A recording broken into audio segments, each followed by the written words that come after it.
Retomando então o nosso estudo do livro No Mundo Maior, autoria espiritual de André Luiz, psicografia de Chico Xavier. Nós vamos aqui iniciar o capítulo número 9, mediunidade. Nós tivemos nos casos anteriores, nos dois últimos casos, o primeiro mais dramático, um espírito que tinha sofrido bastante, né, naquele período de erraticidade, devido aos erros do passado e às tantas perseguições que ele sofria.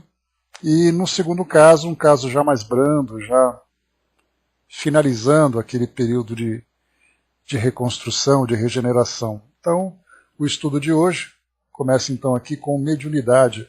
Lembrando que o livro No Mundo Maior, ele traz para nós ensinamentos principalmente voltados para a saúde mental.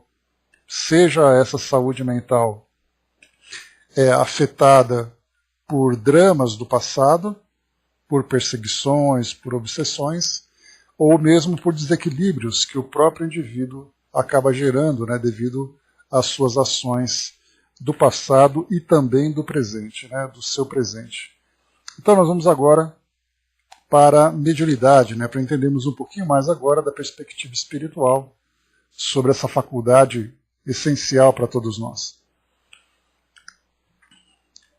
Sobremodo interessado no expressivo caso de Marcelo, apresentei a Calderaro no dia seguinte certas questões que fortemente me preocupavam. Então, aqui só para a gente contextualizar, Calderaro era um instrutor espiritual com que André Luiz então fazia, né, todas essas excursões de instrução e auxílio também, já que André Luiz agora já não era mais apenas um observador, mas ele era ali um participante ativo das equipes de atendimento. E Marcelo foi esse segundo caso que nós vimos no capítulo anterior, de um jovem que sofria de epilepsia. Essa epilepsia provocada, né, por casos, por influências espirituais, por um processo obsessivo, que ele facilmente acalmava ou até mesmo neutralizava a partir de uma postura, de um pensamento mais equilibrado, de um pensamento mais elevado, né? Então André Luiz, chamado, né, a atenção com o caso de Marcelo, começa então a trazer para nós outras questões importantes. E diz aqui: os reflexos condicionados não se aplicariam igualmente a diversos fenômenos medianímicos? Não elucidavam as mistificações inconscientes que muitas vezes perturbam os círculos dos experimentadores encarnados? Alguns estudiosos do espiritismo, devotados e honestos, reconhecendo os escolhos no campo do mediunismo, criaram a hipótese do fantasma anímico do próprio medianeiro, o qual agiria em lugar das entidades desencarnadas. Seria essa teoria adequada ao caso vertente? Então, antes da gente continuar, lembra aqui que o medianismo, né, o mediunismo, como é chamado, é a mediunidade propriamente dita, e nós temos o fator anímico, que pode ser, nesse caso, né, a criação da mente, na mente do próprio indivíduo, em que ele ou faz uma simulação ou acaba mesmo sendo influenciado pelas próprias ideias sem saber fazer essa diferenciação, se aqueles pensamentos são dele próprio ou se de outros espíritos que trazem as suas influências. Então André Luiz fala sobre o caso, por exemplo, de Marcelo, por exemplo, na epilepsia. Isso é um caso de obsessão ou é um caso dele próprio, né? Vamos em frente.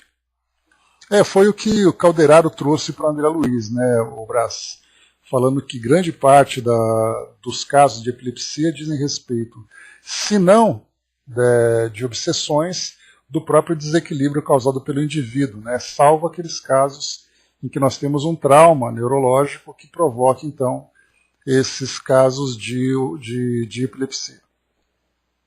Mas, né, esse tema, obviamente, ele é ainda bastante debatido no nosso meio científico, procurando compreender a origem, né, dessas disfunções neurológicas, sem considerar o caso das influências espirituais.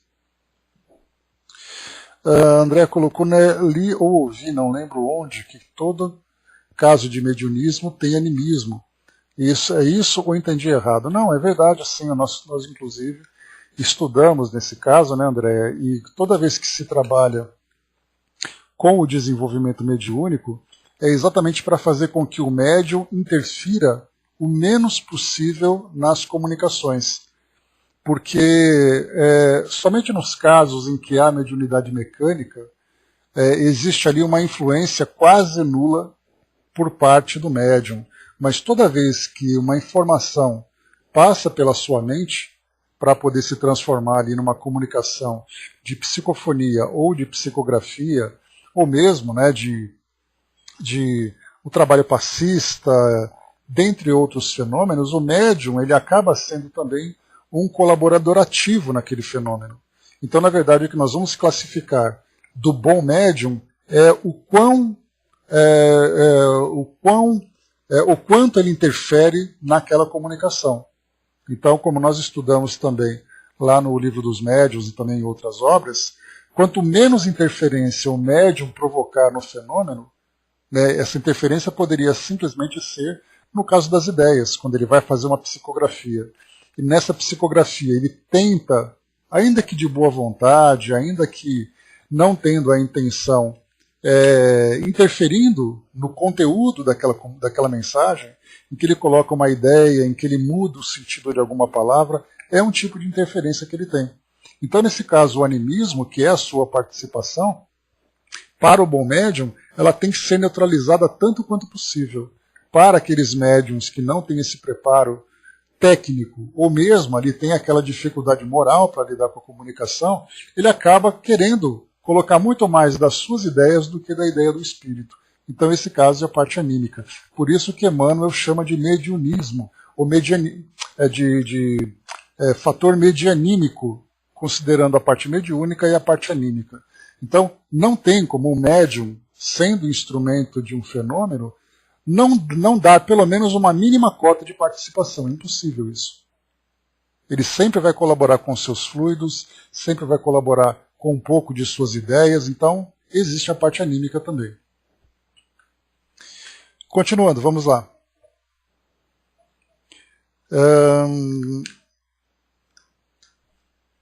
Deixa eu voltar um pouquinho aqui. Tá. Seria essa teoria adequada ao caso vertente? Sob a evocação de certas imagens, o pensamento do médium não se tornaria sujeito a determinadas associações interferindo automaticamente no intercâmbio entre os homens da Terra e os habitantes do além? Tais intervenções, em muitos casos, poderiam provocar desequilíbrios intensos. Ponderando observações ouvidas nos últimos tempos em vários centros de cultura espiritualista, com referência ao assunto, inquiria de mim mesmo se o problema oferecia relações com os mesmos princípios de Pavlov. Já falamos sobre ele também. O instrutor ouviu-me paciente até o fim de minhas considerações e respondeu benévolo. A consulta exige meditação mais acurada. A tese animista é respeitável. Partiu de investigadores conscienciosos e sinceros e nasceu para coibir os prováveis abusos da imaginação. Entretanto, vem sendo usada cruelmente pela maioria dos nossos colaboradores encarnados, que fazem dela um órgão inquisitorial, quando deveriam aproveitá-la como elemento educativo na ação fraterna. Milhares de companheiros fogem ao trabalho, amedrontados, recuam ante os percalços da iniciação mediúnica, porque o animismo se converteu em Cébero, ou seja, ele traz aqui uma figura, né, da mitologia greco-romana, o Cébero, né, o cão de 3 cabeças, né, que fica ali guardando a entrada do inferno, e aí então colocando que o animismo ele é um ponto quase que passivo em todas as iniciações, ou seja, todo médium que começa o trabalho de iniciação mediúnica, ele interfere diretamente na comunicação. Então isso já é quase que uma ideia fixa nos trabalhos. Então sempre acabam batendo nessa mesma ideia, né? Cuidado com o seu animismo, você não pode interferir. Aquela comunicação que chega, né, o novato que recebe uma comunicação, ele já é apontado por aqueles que são os dirigentes ou os instrutores, né? Olha, isso aqui é animismo e tudo mais. E esse tipo de ideia acaba fazendo com que aquele que é o iniciante recue na sua intenção de desenvolver a sua mediunidade. Exatamente porque ele sempre fica com aquela ideia: eu não sou capaz de estabelecer uma comunicação com o mundo espiritual. Tudo que eu faço é parte de mim mesmo, parte de minhas próprias ideias. Então ele não valoriza, por exemplo, aquilo que realmente vem do mundo espiritual. Porque já tem aquela ideia tão clara de que tudo que vem no início é parte anímica, que ele acaba se intimidando diante do caminho que ele deve percorrer do desenvolvimento mediúnico. Então, por isso, é aquele cérebro, né? Ele já tem aquele medo de ultrapassar aquele limite. Ele sempre vai achar que o outro médium é capaz e que ele não é. Exatamente porque já trazem essa ideia pré-concebida de que ele sempre vai ter ali um fator anímico que é preponderante nesse trabalho.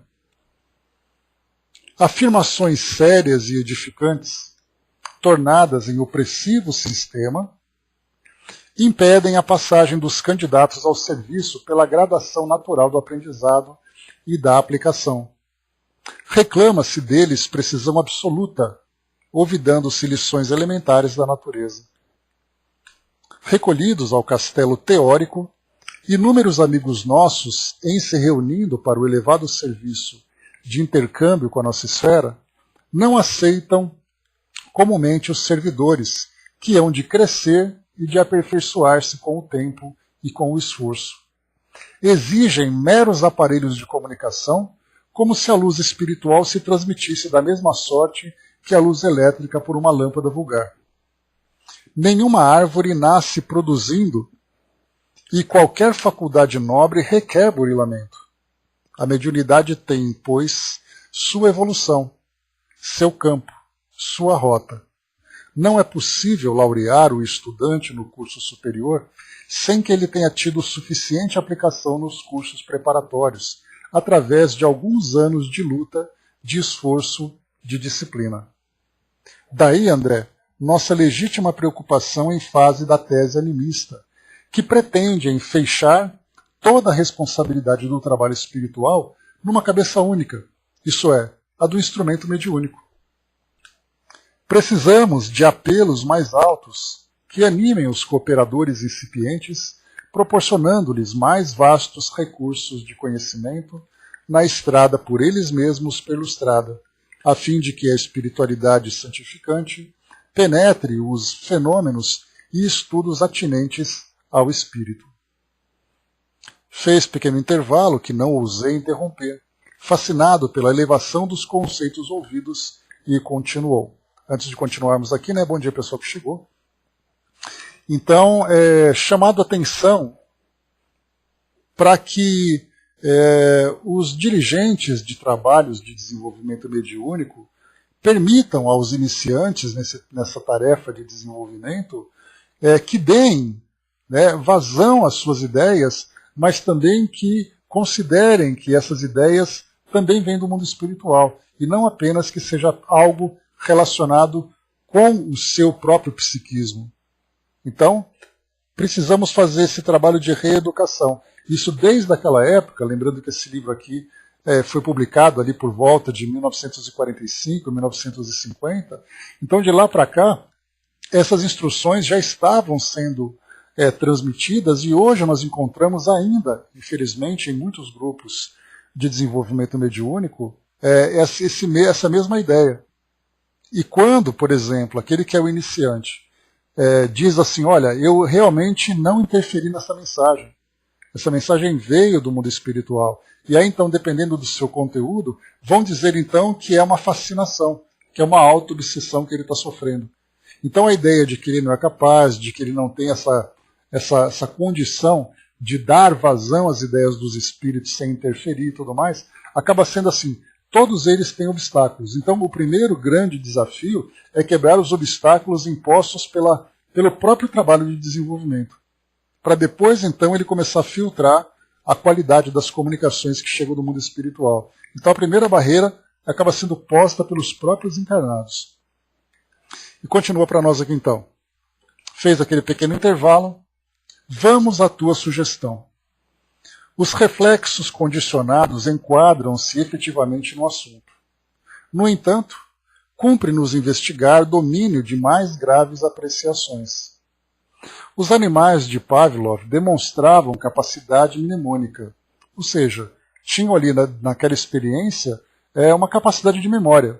Guardavam então ali as informações que eram transmitidas para ele durante as experiências. Memorizavam fatos por associações mentais espontâneas.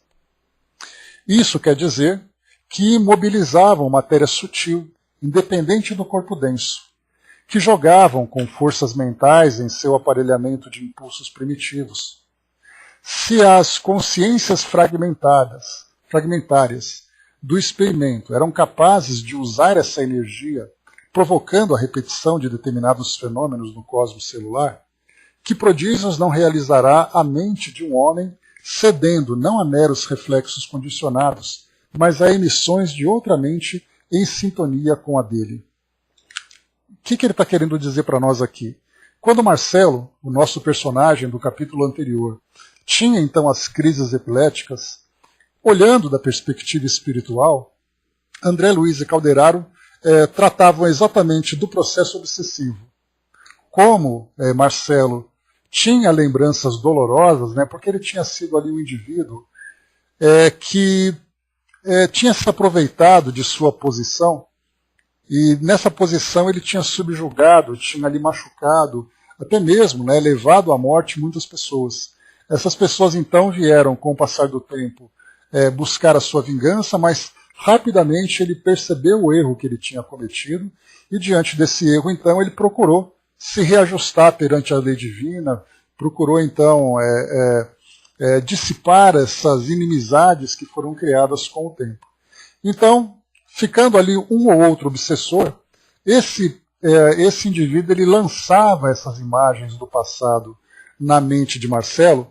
Quando ele então se lembrava dessas ideias, daquelas passagens anteriores, ele começava a entrar em convulsão, porque era uma resposta emocional que ele tinha diante daquilo que ele tinha vivido. Outro caso, por exemplo, quando ele quando ele se emancipava durante o sono, ou seja, o espírito se desprendia parcialmente. Chegando no mundo espiritual, ele se deparava com aqueles que eram os obsessores, e ele então rapidamente relembrava tudo aquilo que ele tinha vivido e entrava em convulsão durante o sono. Então, as imagens que eram transmitidas e a própria presença desses obsessores faziam com que ele sentisse essa presença. O que está sendo levantado em questão aqui pelo Calderaro, a pergunta é, essas ideias eram dele próprio ou eram provocadas por esse espírito? Esse é o ponto-chave que a gente está tratando. Por isso é colocado para nós aqui, se os animais têm ali aquelas memórias que ficam condicionadas e a partir de determinados estímulos os animais têm certo comportamento, o que isso não produziria, por exemplo, na mente de um ser humano, que tem memórias mais bem elaboradas, mais bem construídas. E aí então qualquer estímulo que você recebe, essas memórias acabam se reavivando, como acontece conosco. Nós temos, por exemplo, na nossa mente, aquele arquivo mental que acaba sendo estimulado por uma imagem, por uma música, por um cheiro, por uma situação semelhante. Rapidamente nós olhamos para o passado e começamos então a relembrar das coisas. E dessas lembranças vêm também sentimentos positivos, negativos, Funciona assim com a gente.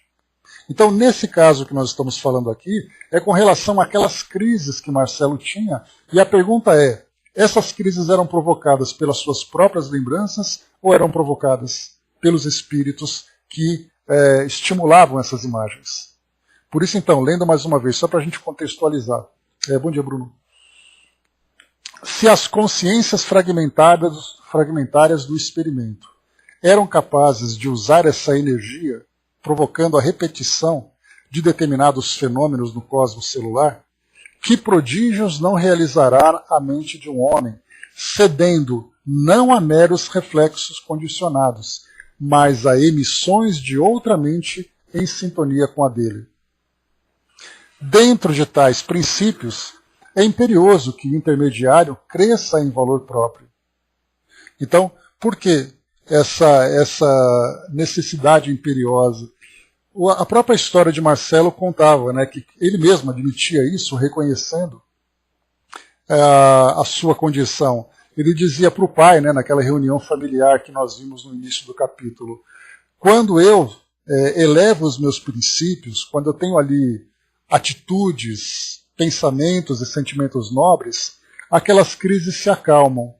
Mas quando ele se torna ali frágil, seja lá por que situação for, por um aborrecimento, por dar vazão ali às suas tendências inferiores, essas crises voltam a acontecer.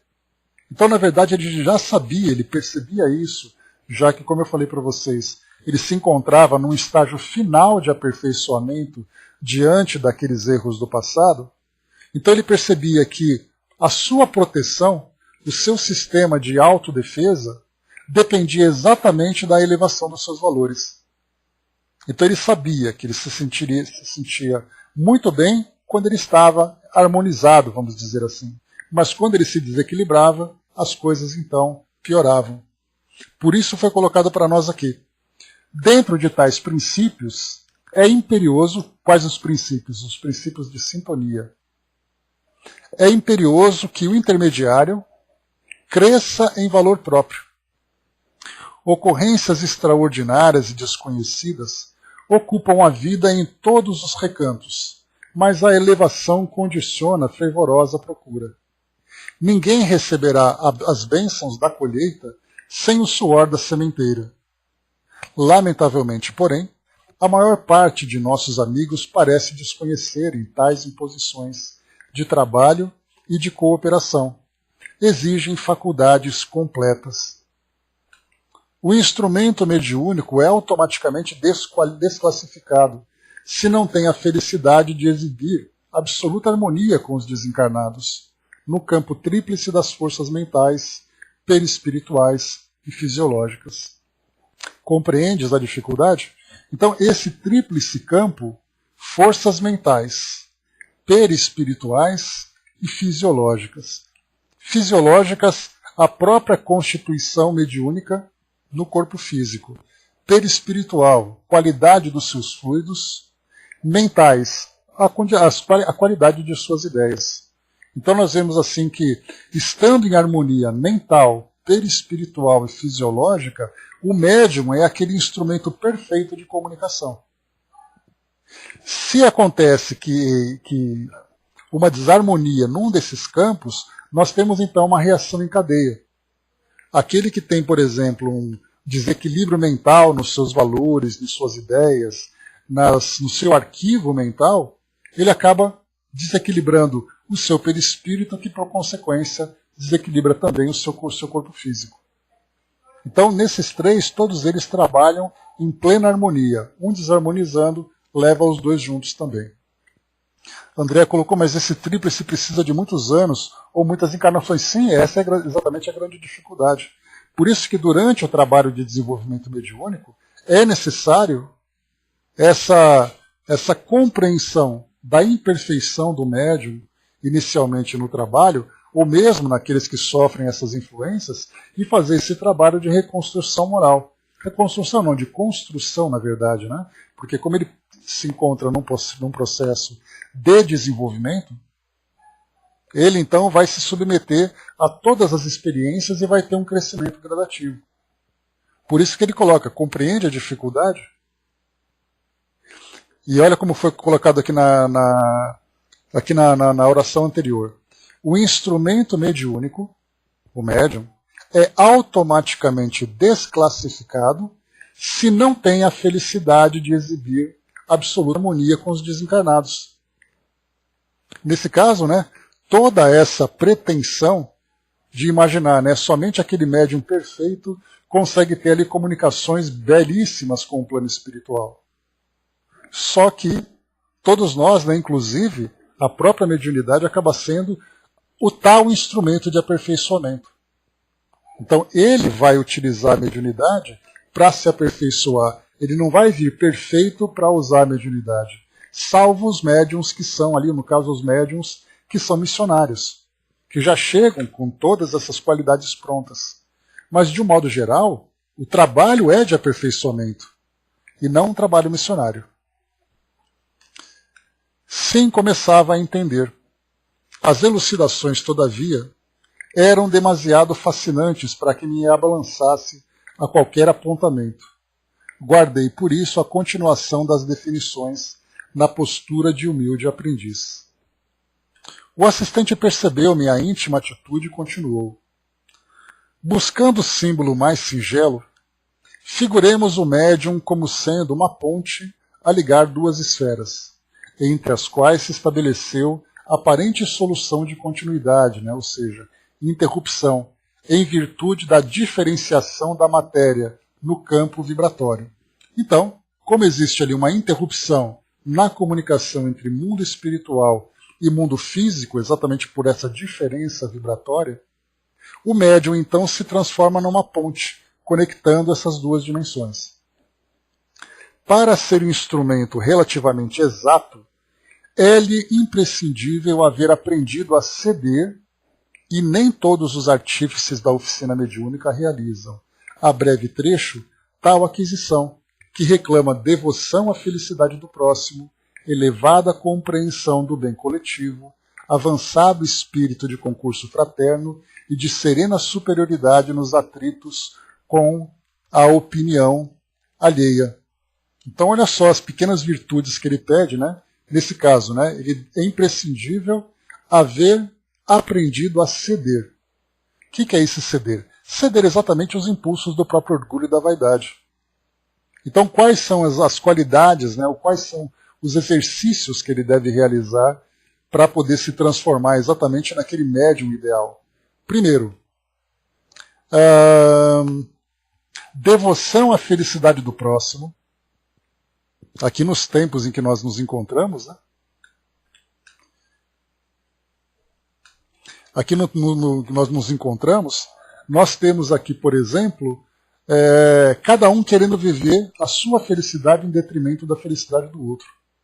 Exatamente por essa ideia de competitividade que existe entre todos nós, né? Porque nós somos educados a viver essa competição. Para que um seja bem sucedido, o outro tem que ceder o espaço. Então, felicidade do próximo. Elevada compreensão do bem coletivo. Infelizmente, vivendo uma sociedade individualista, o bem coletivo acaba ficando em segundo plano. Avançado espírito de concurso fraterno, olha só, o espírito de caridade. E depois, a serena superioridade nos atritos com a opinião alheia.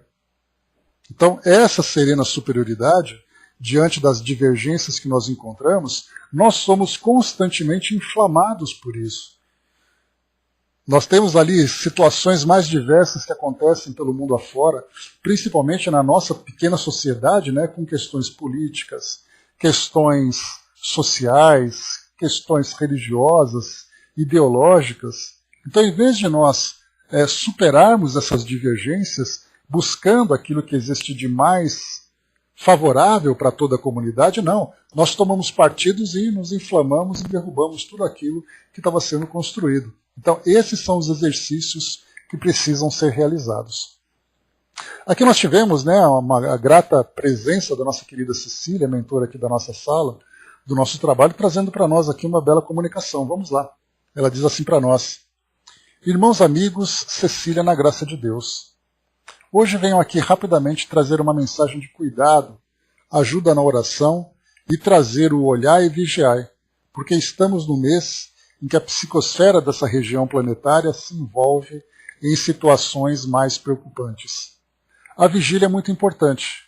A prece àqueles irmãos que ainda não conseguem entender a alegria de um povo numa época chamada de carnaval, que chamada de carnaval afeta com muita grandiosidade a estrutura material da Terra, trazendo processos de pensamentos que não vão melhorar, e sem mostrar uma piora naquele que passa da sua alegria para um mal estar onde a decadência das esferas trevosas chegam ao planeta, principalmente a esse país, mostrando que as perturbações deletérias só demonstram que a paz é sacudida por tamanho prejuízo para aquele irmão que na bebida, na droga, no mau pensamento, no sexo desvairado, só vai trazer a esses espíritos que já estão aqui um prejuízo enorme à carne e ao seu espírito.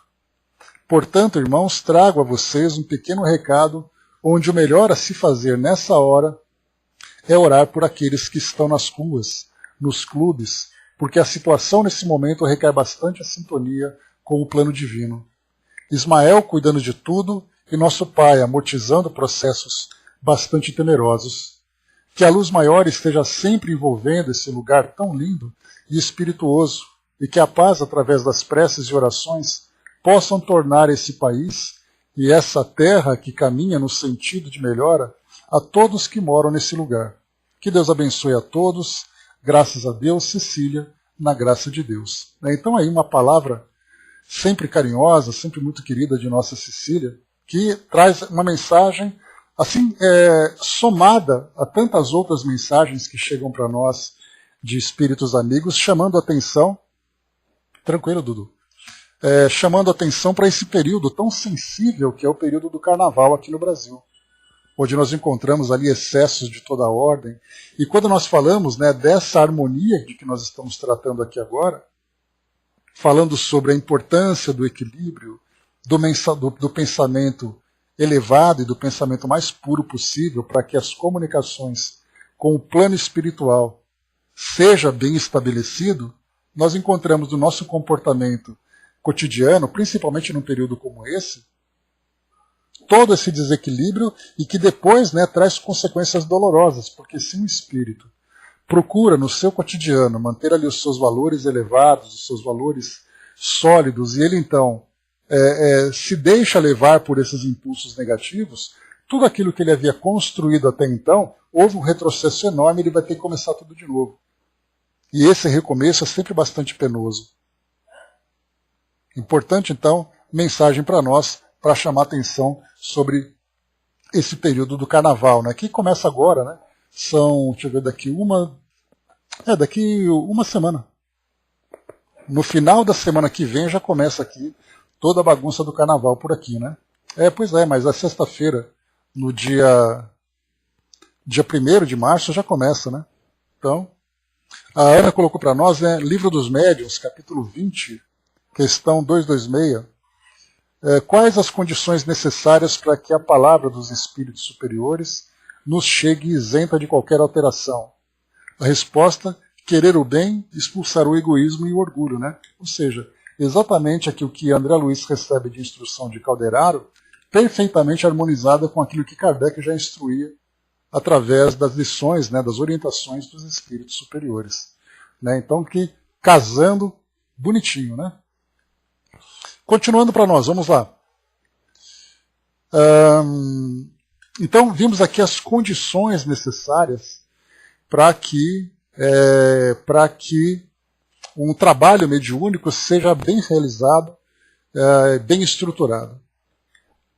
Para conseguir edificação dessa natureza, faz-se mister o refúgio frequente, a moradia dos princípios superiores.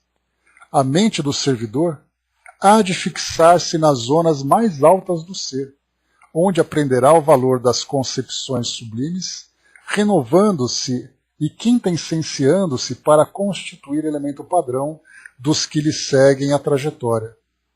O homem, para auxiliar o presente, é obrigado a viver no futuro da raça. A vanguarda impõe-lhe a soledade e a incompreensão, por vezes dolorosas. Todavia, essa condição representa artigo da lei, que nos estatue adquirir para podermos dar. Ninguém pode ensinar caminhos que não haja percorrido. Nasce daí, em se tratando da mediunidade edificante, a necessidade de fixação das energias instrumentais no santuário mais alto da personalidade. Energias instrumentais no santuário mais alto da personalidade. E esse trabalho que é realizado é um trabalho contínuo, não é um trabalho intermitente. Ou seja, não adianta eu tentar hoje uma coisa e depois no meu cotidiano mudar essa postura. Para manter essa harmonia, nós temos então que abrir mão daquele homem velho, conforme é trazido para nós lá nos evangelhos, e assumir de fato esse homem novo. Só que nós somos ainda vacilantes. E nessa vacilação é exatamente que cada vez que nós construímos algo ou iniciamos a construção de algo que realmente podemos chamar de uma construção elevada, rapidamente nós desconstruímos ou destruímos através de uma atitude inconsequente, de uma atitude ainda impulsiva. Então, para aquele que é o grande trabalhador da mediunidade, como é colocado para nós, há a necessidade dessa mudança definitiva de postura. Claro que, olhando para o nosso mundo hoje, nós vamos dizer simplesmente, mas eu não sou médium, então eu não preciso desse rigor. Ontem, por acaso, nós estudamos lá na Sala Espiritismo Net Brasil, estudando sobre as obsessões, na semana retrasada, né? Na semana passada, nós estudamos sobre as obsessões, sobre os seus tipos, os seus graus, né? E ontem nós estudamos aquela diferença entre o obsessor e o obsediado. Então estamos estudando esse tema lá aos domingos, né? E semana que vem teremos um estudo sobre o processo obsessivo feito pelo nosso amigo Flávio. Então, quando nós estudamos sobre esse processo, nós vemos que não são os médiuns que são influenciados. Somos todos nós, bastando apenas darmos abertura em nossas mentes para que esse processo aconteça. E aí então nós temos desde resgates do nosso passado, e desse resgate do passado vem exatamente ali todas as inimizades, todo o sofrimento que nós causamos, como também as próprias sintonias com o presente.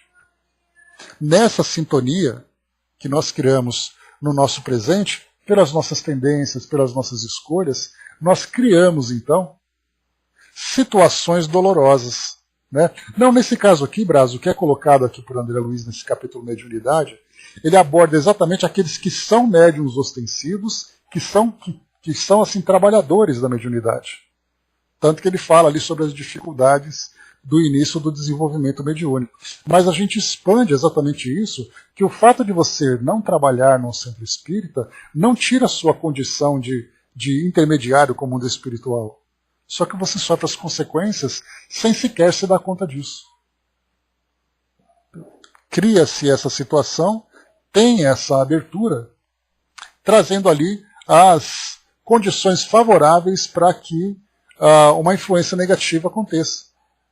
Então, por isso, a necessidade de mudança e essa conscientização. Eu posso não ser um trabalhador, mas eu sou um indivíduo sensível a essas influências. E a única forma de me proteger dessas influências é exatamente essa mudança de postura. É essa instrução fundamental que é trazida para nós pelos espíritos que insistentemente falam para nós sobre o perigo desse contato que nós temos com o mundo espiritual.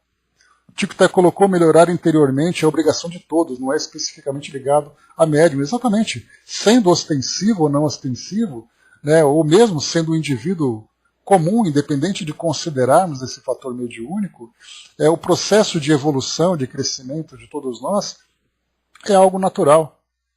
Na verdade, é uma condição para que alcancemos a felicidade. Só que, como nós vimos, né, lembrado pela nossa querida Cecília, na hora, né, dos prazeres, o esforço é o que menos conta.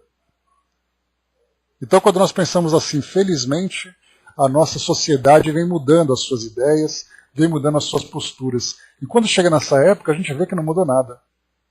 Nós continuamos ainda insistindo nesse comportamento, sofrendo as suas consequências, como se já não bastasse todos os problemas que nós estamos vivendo aqui no nosso país, por exemplo, que é a nossa referência, como se não bastasse, né, esse caos moral, social que nós estamos vivendo, ainda chegam esses períodos e trazem ainda mais agravantes. E depois a gente se pergunta, né, mas por que isso acontece com a gente? Até quando isso vai durar? Como se a preocupação fosse daquele que provoca e não daqueles que dão condições para que isso aconteça. Então, enquanto nós não assumirmos as nossas responsabilidades nesse processo de transformação, as coisas vão acontecendo e a gente nem se dá conta de que nós somos os responsáveis por isso tudo. Então, na verdade, não é o mundo que vai melhorar. Somos nós que vamos fazer do mundo melhor. E essa expressão ela pode até ser bonita, pode ser interessante, mas ela acaba sendo acaba sendo esquecida pelas pessoas, né, porque acham que isso é uma utopia ou que isso é religioso demais. Então, cada um vivendo a sua vida do seu próprio jeito, imaginando, né, já que a vida é muito curta, eu tenho que aproveitar o máximo que eu puder. Só que a vida não é curta e esse aproveitamento tem seu preço. Dudu colocou, né, achei interessante quando ela fala que o pai está amortizando processos temerosos, né? Ainda bem que temos esses guardas, né? Vamos lá então, continuando.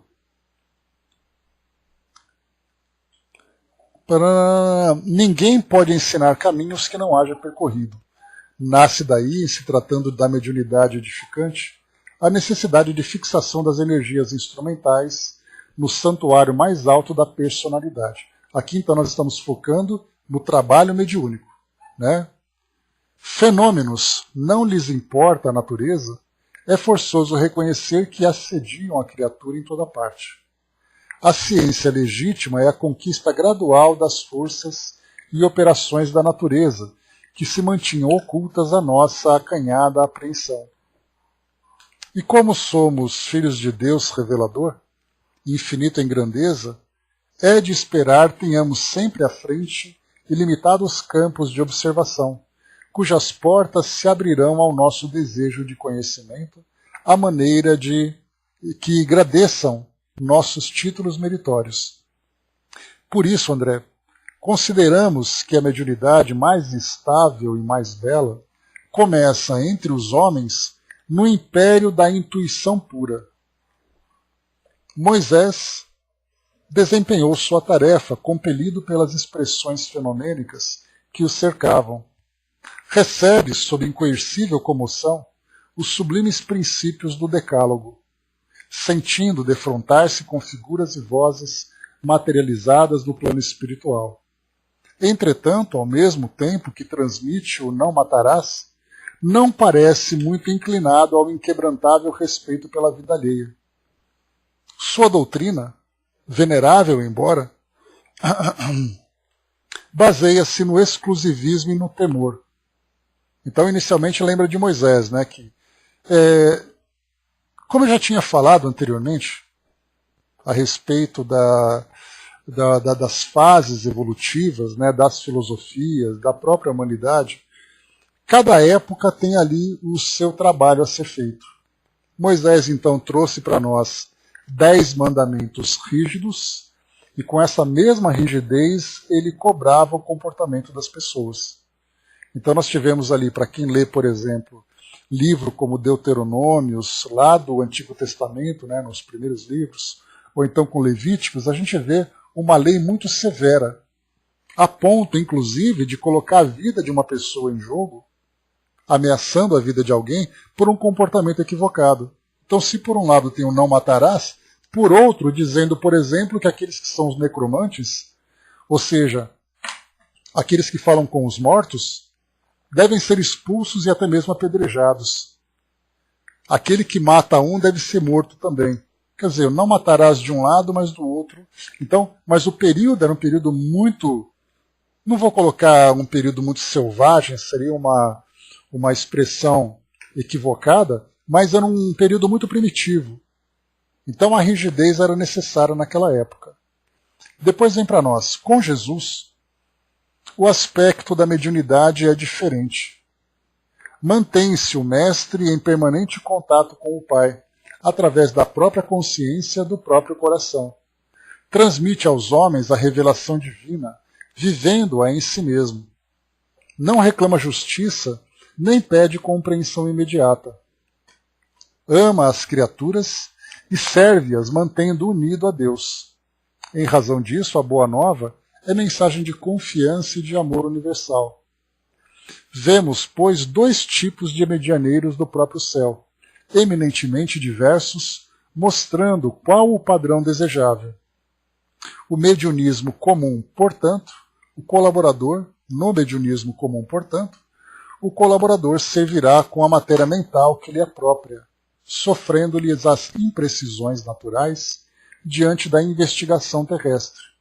E, após adaptar-se aos imperativos mais nobres da renúncia pessoal, então, imperativos mais nobres da renúncia pessoal, edificará, não de improviso, mas à custa de trabalho incessante, o templo interior de serviço, no qual reconhecerá a superioridade do programa divino acima de seus caprichos humanos.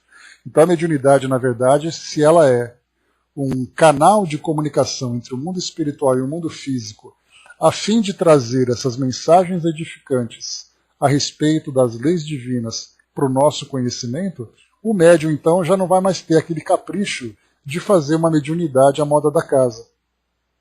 Mas ele vai fazer o trabalho nobre para, de fato, trazer essa mensagem. Que é exatamente colocando, reconhecendo, nesse caso, a superioridade do programa divino acima de seus caprichos humanos. Atingida essa realização, estará preparado para sintonizar-se com o maior número de desencarnados e encarnados, oferecendo-lhes como a ponte benfeitora oportunidade de se encontrarem uns com os outros, na posição evolutiva em que permaneçam, através de entendimentos construtivos. Devo dizer-te que não cogitamos aqui de faculdades acidentais, que aparecem e desaparecem entre candidatos ao serviço, sem espírito de ordem e de disciplina, verdadeiros balões de ensaio para o voo do porvir. Referimos-nos à mediunidade aceita pelo colaborador e mobilizável em qualquer situação para o bem geral. Comentando atividades e tarefas, devemos salientar os padrões que lhes digam respeito, e esse é o característico da instrumentalidade espiritual nas esferas superiores. Logicamente, é impossível alcançá-lo de vez. Toda obra impõe começo. Então, tratando do médium, nesse capítulo aqui, ele é voltado para aqueles que são médiuns ostensivos, para aqueles que são trabalhadores no campo da mediunidade. Né? Então, mostra que aquele médium bem desenvolvido, bem consciente de sua tarefa, trabalha com ordem e disciplina. Aqueles que têm esse conhecimento, mas não trabalham dessa forma, acabam sofrendo as consequências da própria mediunidade que é mal utilizada. E aqui ele chama atenção que não é, no caso não é daqueles médiums, né, que são intermitentes, né? Porque muitas vezes Kardec até chama atenção que não se pode considerar como médium aquele indivíduo que teve um sonho, que teve uma impressão, que certo dia viu ali uma sombra passando na sua casa. É aquele que tem a mediunidade ostensiva que se manifesta com sinais patentes com frequência. E aquele que já se assumiu também na condição de médium. Então é importante lembrar a função da mediunidade para esse trabalhador na grande obra de comunicação entre o mundo espiritual e o mundo físico. Como revelasse nos olhos a indomável comoção que se apossara de mim ante os conceitos ouvidos, o assistente modificou a inflexão da voz e tranquilizou-me. Reportando-nos ainda ao Cristo, importa-nos reconhecer que o Mestre viveu insulado no monte divino da consciência, abrindo caminho aos vales humanos. Claro está que nenhum de nós abriga a pretensão de copiar Jesus.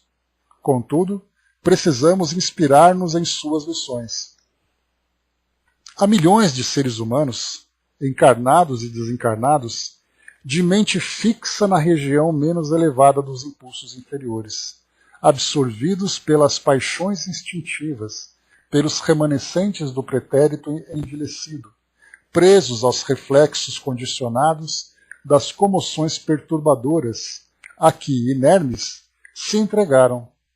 Outros tantos mantêm-se jungidos à carne e fora dela, na atividade desordenada, em manifestações afetivas sem rumo, no apego desvairado à forma que passou ou à situação não mais se justifica. Outros ainda param na posição beata do misticismo religioso exclusivo, sem realizações pessoais no setor da experiência e do mérito, que os integre no quadro da lídima elevação. Então, até aqui ele lembra, né, de todas as dificuldades que nós encontramos no mundo hoje, né? O pensamento... dá aqui na área de texto, pessoal, por gentileza? Só para confirmar para os Osmar aí que tem um som aqui. Obrigado. Então, lembrando aqui, o pensamento fixo que nós temos nas regiões inferiores dos impulsos inferiores. Aí falamos das paixões, falamos dos reflexos, falamos das nossas tendências, das atividades desordenadas. Essas manifestações afetivas sem rumo é exatamente o que nós vemos hoje, né? A sensualidade, as carências, as paixões, os impulsos da sexualidade, né? Todos eles sendo vividos de uma forma completamente desequilibrada. E isso traz consequências para a nossa elevação, para o nosso equilíbrio. Até mesmo nesse caso, né, quando ele fala que o indivíduo pode dizer que ele não vive essas paixões terrenas porque ele é um homem de fé. Só que, na verdade, ser um homem de fé, dependendo da forma como se vive a sua religiosidade, acaba exatamente caindo na ideia, né, como ele coloca para nós aqui, deixa eu pegar aqui a expressão, do misticismo religioso exclusivo. Então ele fica assim, não, porque eu sou um homem de Deus, porque eu sigo Jesus, porque eu vou para o céu, porque todos são pecadores, só eu sou o homem salvo, porque fora daquilo que eu acredito não há salvação. Ele pode não moralmente, dentro do campo das sensações, cair nesse abismo, mas ele acaba exatamente caindo no campo da ignorância, do orgulho, do preconceito. Então, queda por queda, ele só muda o ambiente, mas o tombo acaba sendo do mesmo tamanho. Subtraído o corpo físico, ou seja, desencarnado, a situação prossegue quase sempre inalterada para o organismo perispirítico, fruto do trabalho paciente e da longa evolução. Este organismo, constituído embora de elementos mais plásticos e sutis, ainda é edifício material de retenção da consciência. Muita gente, no plano da crosta planetária, conjetura que o céu nos revista de túnica angelical, logo que baixado o corpo ao sepulcro. Isso, porém, é grave erro no terreno da expectativa. Naturalmente, não nos referimos, nessas considerações, a espíritos da estofa de um Francisco de Assis, nem a criaturas extremamente perversas, uns e outros não cabíveis em nosso quadro. O zênite e o nadir da evolução terrestre não entram em nossas cogitações. Ou seja, né, ele não fala nem dos espíritos que já são bastante depurados, como aqueles que são ainda muito inferiores, mas fala dos espíritos comuns. Aquela faixa central, intermediária entre os dois extremos, onde se concentram ali, né, se concentra ali a grande massa de espíritos nesse processo de evolução. Então, desses que desencarnam, nós temos, né, aquela expectativa de que nós vamos para um lugar melhor, de que nós vamos viver ali uma felicidade que nós até então não conhecíamos, essa túnica branca da pureza. Sendo que, na verdade, nós chegaremos no mundo espiritual levando exatamente a mesma bagagem moral que nós construímos durante a nossa existência aqui no mundo material. Então ele diz assim para nós: falamos de pessoas vulgares, quais nós mesmos, que nos vamos em jornada progressiva, mais ou menos normal, para concluir que tal o estado mental que alimentamos, tais inteligências desencarnadas ou encarnadas, que atraímos e das quais nos fazemos instrumentos naturais, embora de modo indireto. E a realidade, meu amigo, é que todos nós, que nos contamos por centenas de milhões, não prescindimos de medianeiros iluminados, aptos a colocar-nos em comunicação com as fontes do Supremo Superior. Necessitamos do auxílio de mais alto, requeremos o concurso dos benfeitores que demoram acima de nossas paragens. Para isso, há que organizar recursos de receptividade. Nossa mente sofre sede de luz, como o organismo terreno tem fome do pão. Amor e sabedoria são substâncias divinas que nos mantêm a vitalidade. O instrutor fez breve interrupção e acrescentou: compreendes agora a importância da mediunidade, isto é, da elevação de nossas qualidades receptivas para alcançarem a necessária sintonia com os mananciais da vida superior? Sim, respondi, entendera-lhe as observações, ponderando-lhes a magnitude.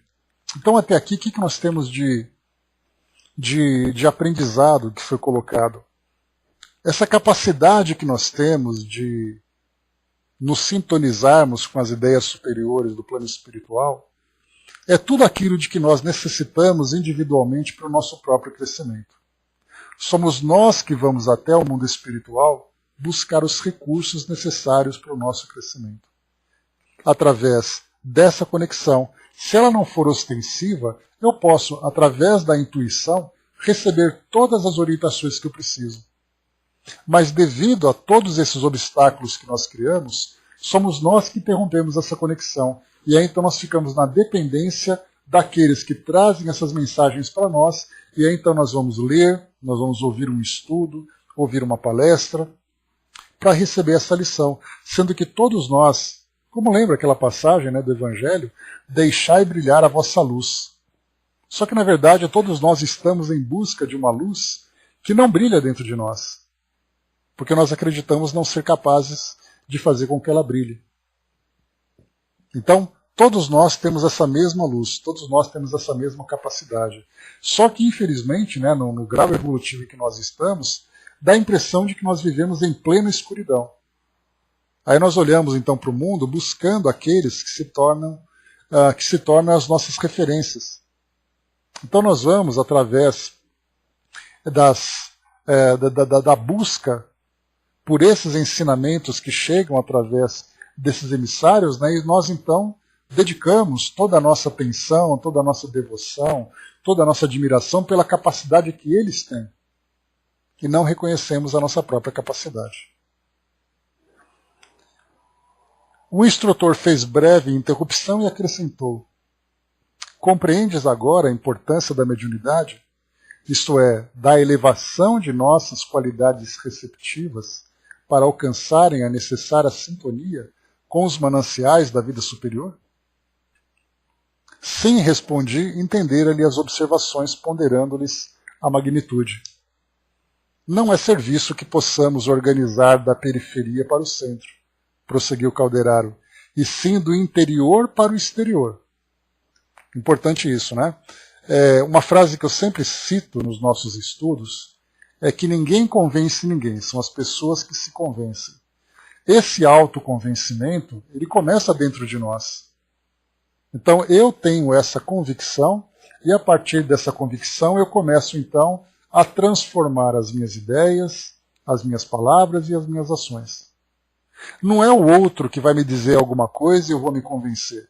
Porque nós podemos ficar expostos às mais belas passagens, às mais belas citações, às mais belas ideias. Se eu não absorvê-las de fato, eu não vou conseguir transformar nada. É necessário, por enquanto, que nós tenhamos esses emissários em torno de nós, lançando as suas ideias, lançando suas sementes. Se elas vão germinar dentro de nós ou não, é outra história. Pelo fato de nós termos essa dificuldade de nos conectarmos individualmente com o mundo espiritual superior e recebermos nós mesmos as instruções de que nós necessitamos, nós precisamos então desses porta-vozes. Só que eles não farão milagres. Da mesma forma que não acontecerá um milagre qualquer se eu for, por exemplo, estiver frequentando um grupo religioso, uma escola religiosa. Eu vou à missa, eu vou a uma palestra espírita, eu vou a um culto qualquer. O fato de estar presente ali não significa que eu vou me transformar. a menos que eu absorva de fato aqueles ensinamentos, e desde que sejam também ensinamentos corretos. Por isso, então, não é de fora para dentro que a coisa acontece, que a transformação acontece, é de dentro para fora. Eu não vou ter uma atitude nobre simplesmente porque alguém disse que eu deva ter. Eu posso fazer isso de imediato para impressionar aqueles que observam, mas se esse bem, essa bondade não estiver dentro de mim, essa mudança de atitude não vai durar muito tempo. Porque nós somos, na verdade, contaminados, contagiados por essas vibrações exteriores em volta de nós. Então você vai, por exemplo, a um grande encontro que te proporcione uma reflexão dentro da filosofia, da fé que você abraça. Então você sai de lá assim, não, eu quero realmente viver melhor porque aquele lugar me trouxe tudo isso, eu me encontro transformado. E aí então depois que você perde o contato, os dias vão se desenrolando. Dia após dia a rotina vai voltando para o seu lugar. E aí então você volta a ser aquilo que você era, somando aquele pouquinho da transformação que você adquiriu. Então, na verdade, a influência exterior certamente provoca em nós uma alteração no nosso modo de pensar, mas não significa que nós conseguimos, de fato, aquela transformação. Então, esses lugares são para nós esses mananciais, são esses entrepostos onde nós vamos sempre nos abastecer com essas ideias. Então, eu vou sempre buscar, através desse ambiente, através dessas instruções, aqueles recursos de que eu preciso. Mas aí então vem aquele trabalho individual. Porque eu pego a lição, faço uma reflexão sobre ela e começo então a absorver a sua essência e começo a utilizar essas lições como parte da filosofia de vida que eu abracei. E isso é nosso. Agora, se por acaso eu vou até um lugar apenas para cumprir um protocolo, para dizer essa é a minha religião, então todo domingo, todo dia da semana eu vou até lá. Vou e volto e continuo a mesma pessoa que eu era. Então de fora para dentro as coisas não acontecem. É de dentro para fora que as mudanças de fato ocorrem. O homem encarnado, diz aqui Calderaro, quase sempre empolgado pelo sono da ilusão, poderá começar pelo fenômeno. A maneira, porém, que desperte as energias mais profundas da consciência, sentirá a necessidade do reajustamento e regressará à causa de modo a aperfeiçoar os efeitos. Obra de construção, de tempo e de paciência. Então, da causa, ele vai aperfeiçoar os efeitos. Então ele precisa primeiro reconhecer que as causas existem, reconhecer que essas causas estão presentes dentro dele. Porque aí então ele diz assim, todo o sofrimento que eu tenho hoje é porque eu sempre fui muito egoísta. Então eu preciso mudar esse meu egoísmo. Ou então assim, eu sofro muito, por exemplo, situação prática do nosso cotidiano. Sofro muito por frustrações amorosas. Quem nunca sofreu por amor, dizia o poeta, né? Aí eu pergunto, mas por que eu sofro por amor? Ah, é porque eu não tenho sorte, porque não aparece a pessoa certa para me fazer feliz. Espera lá, vamos voltar um pouquinho na origem. Aí eu percebo que eu sou uma pessoa carente, eu sou uma pessoa muitas vezes possessiva, uma pessoa muitas vezes que não tem amor próprio, e eu quero que o outro me faça feliz. E eu percebo então que o erro se encontra em mim, e é esse erro, é essa causa que precisa ser transformada. Por isso então, mais uma vez, ele diz assim, a maneira, porém, que desperte as energias mais profundas da consciência, ou seja, o autoconhecimento. Ele tem que saber quem ele é, o que ele sente, por que ele sofre, quais são suas virtudes, quais são suas imperfeições. Ele sentirá a necessidade de reajustamento. Então ele tem vontade realmente de melhorar. E regressará à causa de modo a aperfeiçoar os efeitos. Então é uma obra de construção que demanda tempo e paciência.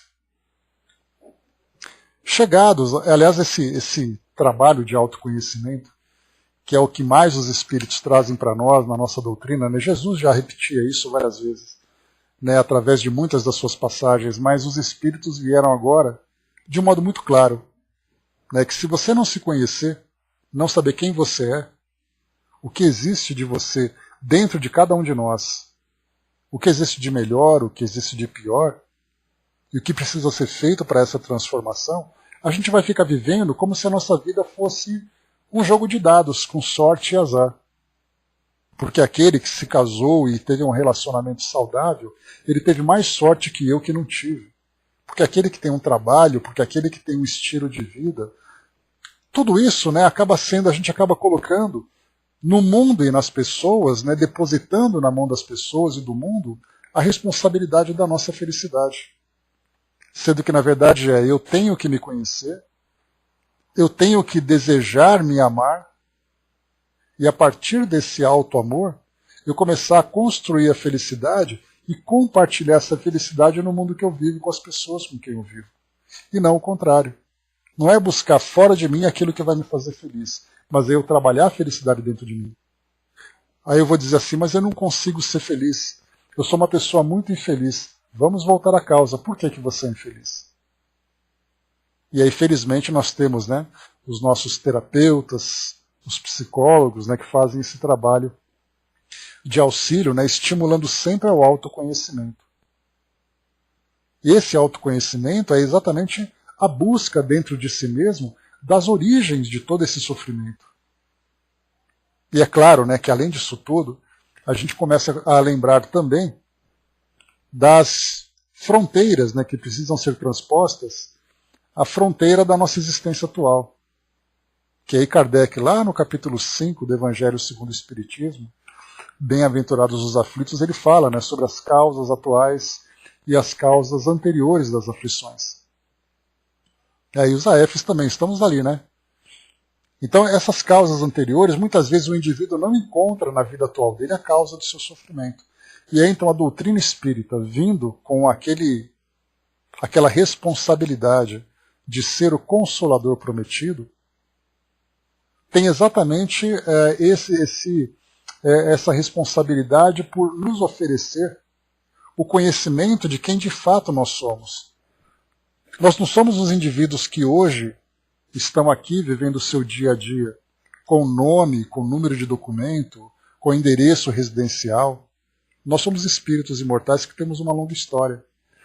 Então, se por acaso hoje eu tenho uma vida que traz ali as suas dificuldades, e eu não encontro qual é a causa, porque as coisas são assim, simplesmente porque são assim, eu começo a compreender, quando eu transpasso então essas barreiras, começo a perceber que as coisas são assim, não porque são assim, mas porque tiveram uma causa.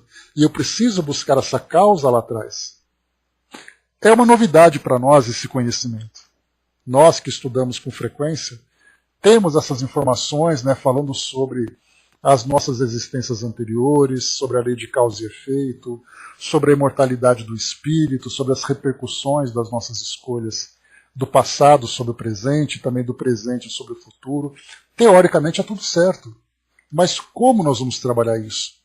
Se eu não tenho acesso, por exemplo, às lembranças do passado. É um trabalho muito difícil. Até mesmo para nós que somos espíritas, que temos o conhecimento teórico dessa situação, não significa que nós tenhamos plena capacidade de resolver esses conflitos. Mas o conhecimento já é um bom início. O conhecimento já é um primeiro passo importante. Depois nós precisamos buscar todos os recursos necessários para essa transformação. Começando pela nossa própria espiritualização, a mudança dos nossos valores, a confiança, a resignação, e depois encontrar os recursos que o mundo nos oferece. Quem pode nos ajudar nessas reflexões? Quem pode nos ajudar na busca das soluções para as nossas dificuldades? Aí então cada um traça a sua própria estratégia. Mas certamente aquele trabalho interior deve começar como o primeiro passo. Se dizia, lembrou, não somos os coitadinhos à mercê de um teatro de fantoche celestial. Sim. Ou seja, né, Deus escolheu assim, Cindizinha, não fui com a sua cara. Então eu vou encravar a sua unha. Simples assim, que não foi com a cara. Quando a gente começa a conhecer a complexidade das leis divinas, nós percebemos então que somos nós os criadores das situações que nós estamos vivendo. E quando se fala em lei de causa e efeito, algo que eu reforço com muita intensidade, lei de causa e efeito não significa desgraça. Porque muitas das venturas que eu tenho hoje na minha vida, e todos nós temos as venturas, embora nós não reconheçamos, também são resultado daquilo que nós semeamos. O ambiente onde nós vivemos, as condições em que nós vivemos, muitas vezes são tão favoráveis, fazendo aquela comparação que a gente sempre lembra, né? Que muitas vezes nós temos coisas que outras pessoas não têm. Então a minha vida pode não ser melhor, mas se eu comparar com outros que estão em condições piores, eu vejo que eu sou um bem-aventurado.